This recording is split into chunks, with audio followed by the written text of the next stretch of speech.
Bonjour à tous, pour cette nouvelle émission Métier Passion, je suis avec Stéphane Perrichon. Bonjour Stéphane. Bonjour, bien le bonjour, bienvenue à rue Notre-Dame. Voilà, rue Notre-Dame à Saint-Étienne. Et pour ce premier numéro, nous allons consacrer cette édition, toute première, qui va être baptisée. Incroyable. Voilà, qui va être baptisée.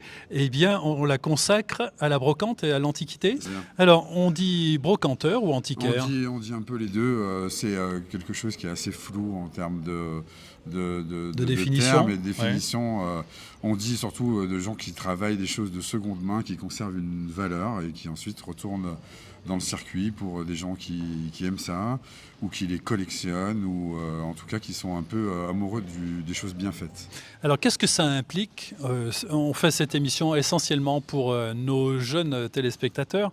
Qu'est-ce que ça implique en matière de formation? On se forme sur le tas. Sur le tas pour beaucoup, par la curiosité, la curiosité et la découverte des objets, des périodes, de tout ce qui compose l'art en particulier, de la peinture, l'architecture, les luminaires, et ensuite, petit à petit, on peut affiner avec ses affinités, les choses qu'on apprécie le plus ou qu'on aime. Moi, je suis généraliste, c'est-à-dire que tout m'intéresse, mais mes compétences s'arrêtent à un certain moment, ont des limites où je consulte aussi des gens qui sont plus compétents plus que moi, plus experts experts que moi dans certaines catégories. Vous, ça s'est passé comment? Votre formation, elle se fait toujours finalement, parce qu'on fait, découvre, à mon avis, toujours des objets ou des choses qu'on connaît moins bien. C'est Eh oui. permanent, ça ne s'arrête jamais.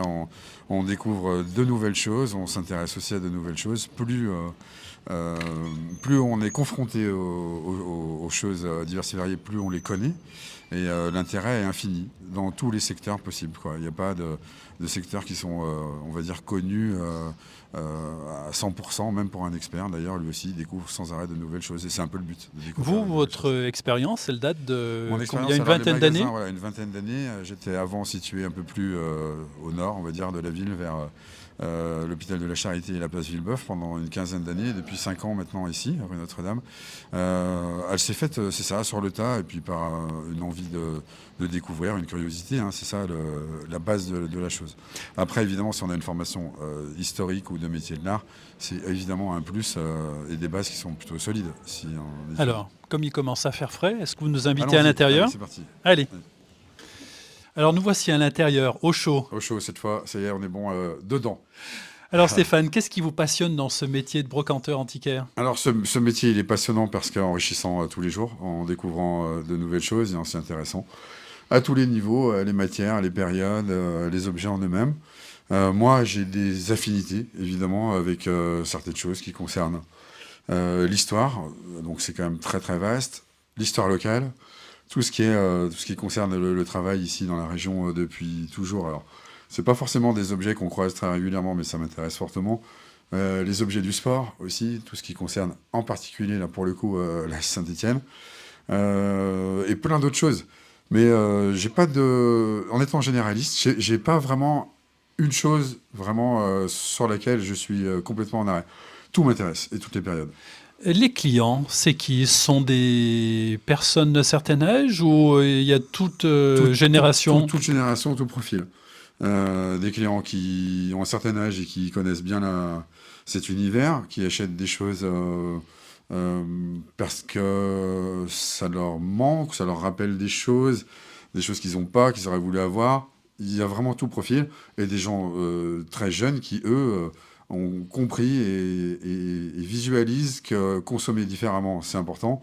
Surtout des choses qui conservent un peu de valeur, qui ne sont pas destinées à la poubelle, qui sont encore transmissibles ou conservables pour longtemps. Dans le magasin, il y a énormément d'objets. Qu'est-ce que ça implique en termes d'organisation? Ce sont des choses que vous trouvez sur place dans la région stéphanoise ou il faut aller plus loin? Un peu partout. En France et même parfois un peu plus loin. Il y a des choses qu'on trouve dans la région. On s'achète beaucoup, de plus en plus entre confrères, parce qu'on a des clients pour un profil de marchandises que d'autres n'ont pas. Beaucoup de choses qui sont destinées aussi à l'export pour d'autres régions, non seulement européennes, voire beaucoup plus loin. Il faut beaucoup circuler, il faut beaucoup rencontrer, il faut beaucoup échanger pour arriver à avoir des choses qui sortent de l'ordinaire.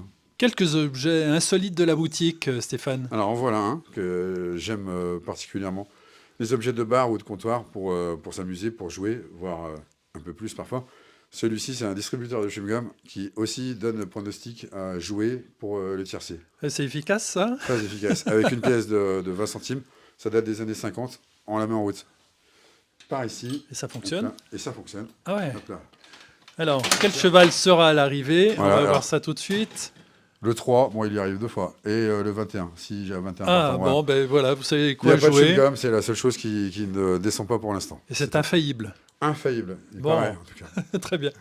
Un deuxième objet. Un deuxième objet, autre chose, absolument rien à voir.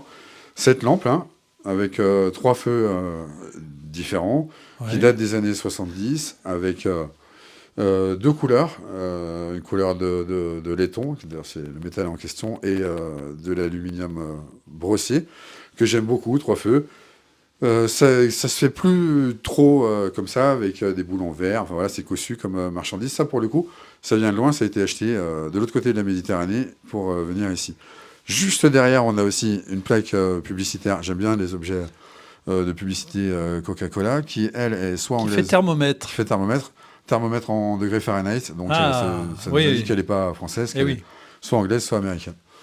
Un troisième objet. Alors, on va se déplacer par ici, là, sur cette affiche scolaire, qui, elle, pour le coup, est très ancienne. On en trouve assez régulièrement, ça, mais pas aussi vieille que celle-ci, qui est du début du siècle dernier, vers 1900, et qui concerne les poids et mesures, utilisés vraiment pour tout. On a tous les étalons possibles et imaginables, de litres, de stères, de mètres.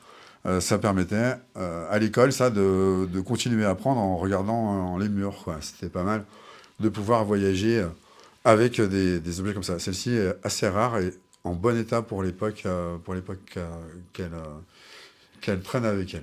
Qui dit métier, dit transmission du métier. Ce métier, comment il peut se transmettre?